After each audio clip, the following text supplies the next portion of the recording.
Hi, this is Chris from DecksDirect. Today we're going to talk about how easy it is to use DeckWise spacers. We have a variety pack here that come in a variety of sizes for preference and also different woods. But you basically just place the spacers right in there after you determine your size.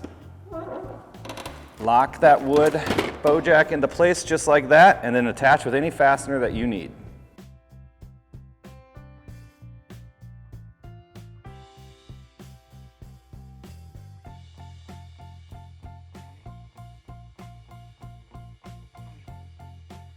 Thanks for watching.